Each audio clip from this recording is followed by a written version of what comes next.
Ako si Elvino Sabino. Ako yung na-assign na bantay gubat dito sa Tublay.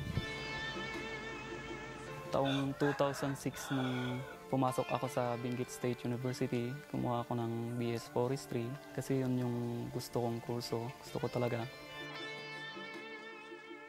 Bata pa talaga ako, mahilig na talaga ako sa nature talaga.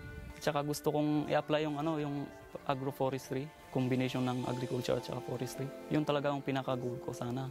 Pagkapas ko ng board, may offering na trabaho dyan sa munisipyo ng Tublay, yung environmentalist. Bale, 3 kaming nag-apply, pero sa kasamang palad hindi ako yung nakuha. Doon na lang sa pagiging bantay gubat ako muna tatrabaho sa ngayon.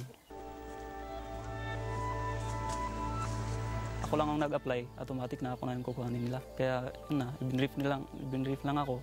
Tapos ginawa nila ako ng 6-month contract, tapos pinirmahan ko lang.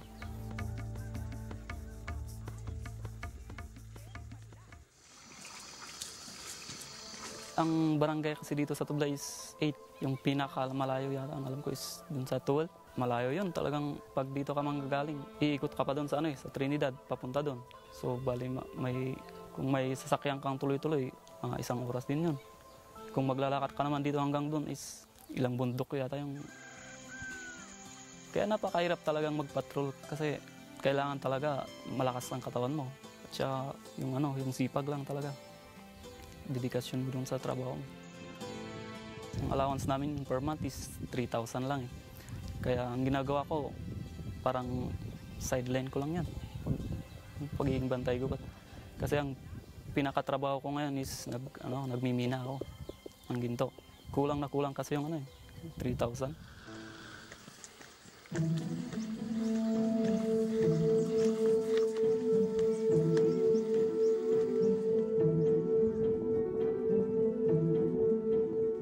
Mahirap talaga pag hindi ka talaga nagtrabaho, magugutom ka. Kaya nga kahit anong trabaho na lang dyan, basta alam mong may kikitain ka, sige lang.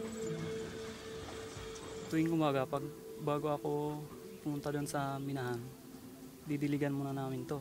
Yun lang naman ang maintenance na lang na ito eh. Dilig na lang. Kasi pwede nang anihin to. Yung garden is pang lang yun, pang pamilya lang yun. Para at least man lang, hindi ka bumili ng gulay. Yung bibilin mo na lang is yung bigas, yung pangluto, yung silane, yun lang.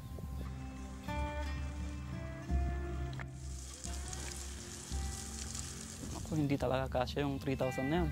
Parang talagang iano mo lang sa pamasahe mo lang, isang buwan. Kaya nga kailangan maghanap ka rin ng ibang pagkakitaan. Kasi walang pupuntahan yung 3,000 mo.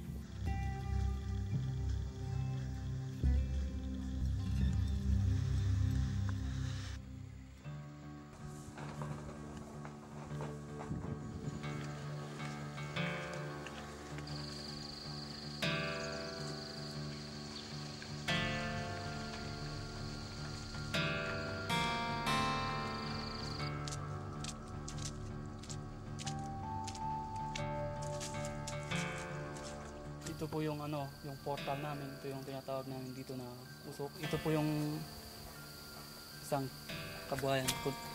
Kapag hindi po ako nagpapatrol sa bantay gubat, dito po ako nagtatrabaho.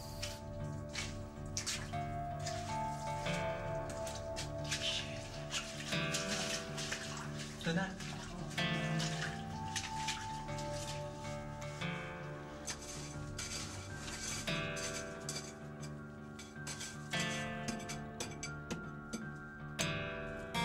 Dito lang ang mas malaki yung kita dito eh. Tsamba-tsamba lang kasi.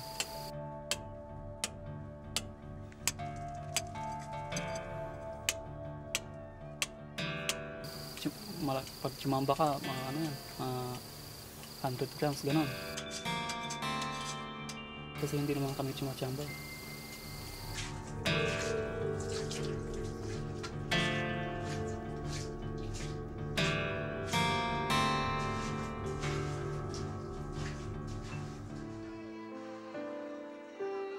Medyo nakakatulong din yung pagiging bantay gubat mo kasi kahit papaano may additional na allowance ka bukod doon sa pag tatrabaho mo sa sa minahan.